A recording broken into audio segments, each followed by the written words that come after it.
Ces 10 derniers jours sont les plus bénis jours de la vie de l'être humain. Parce que c'est dans les 10 derniers jours que Dieu a caché la nuit de la destinée.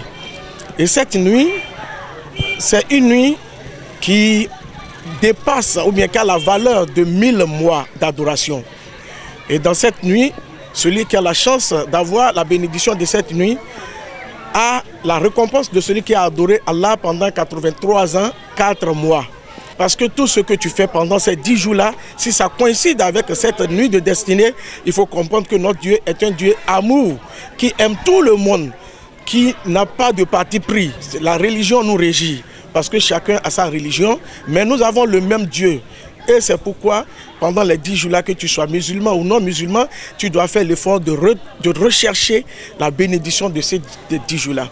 Et pour avoir les récompenses de ces 10 jours, il faut avoir un cœur d'amour, aimer tout le monde, tout ce que tu souhaites pour toi-même, il faut le souhaiter pour les autres. On ne maudit pas, on n'insulte pas, on ne fait pas de diffamation, on ne fait pas de discrimination et on traite tout le monde avec douceur.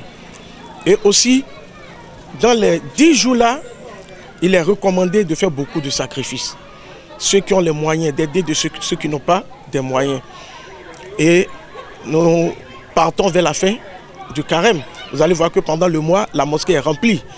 Mais après les carèmes, chaque musulman, c'est comme si nous sommes allés dans une formation. Quand tu finis ta formation, il faut accepter que tu dois exercer.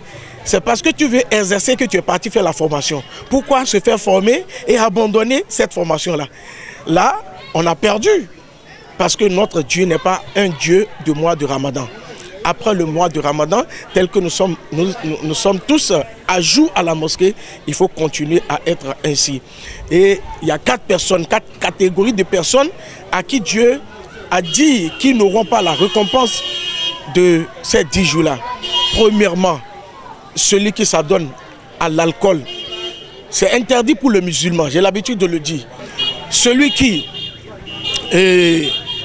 comment dire, n'est pas reconnaissant envers ses parents, hein, qui manque de respect pour ses parents, Dieu ne l'accepte pas pendant les 10 jours-là. Celui qui coupe les liens de familiarité.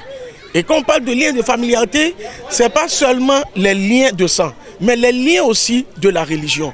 Parce que les frères de la religion est plus, c'est-à-dire le frère de la religion est plus soudé que le frère du sang, chez les musulmans.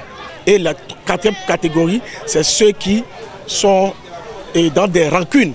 Il faut que ça cesse. Et la bonne manière de cesser, d'avoir les récompenses, c'est de faire l'effort. Même si tu le salues 1000 fois, il faut toujours dire Assalamu alaikum.